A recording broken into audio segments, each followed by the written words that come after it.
Hey everybody, welcome back. Today I'm going to be talking about my second graphic novel on this channel, Earth X. So Earth X was written and illustrated by Alex Ross, Jim Kruger, and John Paul Leon, and was originally published in serial form in 1999. Set in a future Marvel universe, presumably on Earth X. If you're not familiar with Marvel chronology, there are multiple universes, which is one way that they've historically retroactively changed from their main timeline. So on Earth X, we follow older, more grim versions of classic heroes we know and love as they come together to defend the Earth from utter destruction. So diving into the plot and pacing.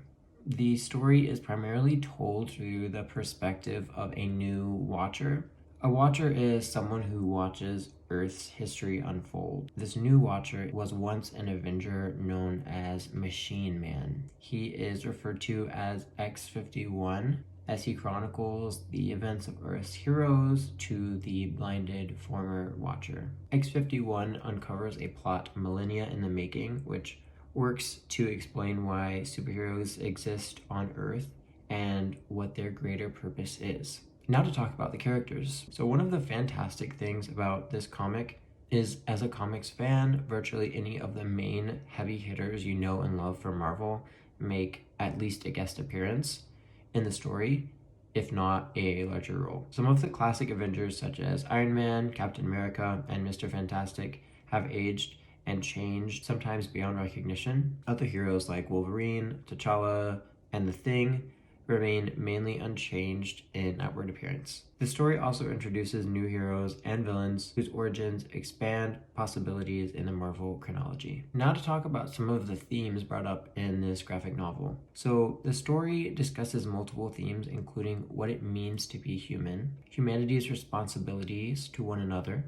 what heroism is, and the virtue of sacrifice. The main theme that I picked up on throughout the text was pertaining to free will.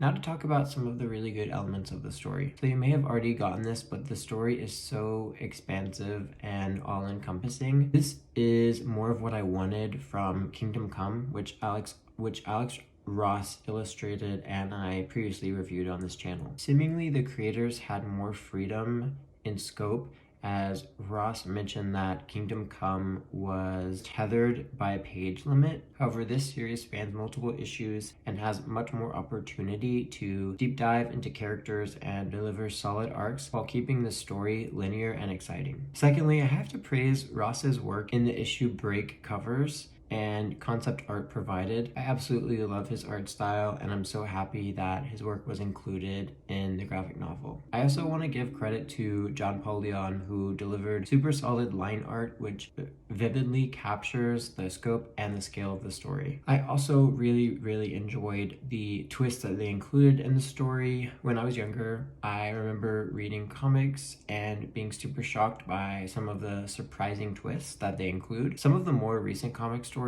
I've read haven't captured quite the same excitement, but I found myself really savoring the story as there was so much to take in and enjoy. Now to talk about some of the bad elements. Because the scope of the story is so expansive, sometimes it can take some real mental effort and energy to engage in the story and fully digest what's going on. This is simply to note that this may not be the kind of comic that you can just finish in a single day effortlessly. I found myself reading a single chapter in a given setting to ensure I was really absorbing the events that were unfolding. Now to give my final thoughts. I thoroughly enjoyed this story. It's a super cool take on an expanded universe story, and it focuses on Earth's mightiest heroes as they face their greatest challenge yet. If you made it to the end, thanks so much for watching. I'm curious, has anybody read Earth X? Are you familiar with Alex Ross or Jim Kruger, any of their work? Are you a comics or graphic novel fan? If so, I'd love to know some recommendations. I'm always looking for brilliant artwork and storytelling in graphic form. So would love to see some recommendations down below. Catch everybody on the next one. Bye.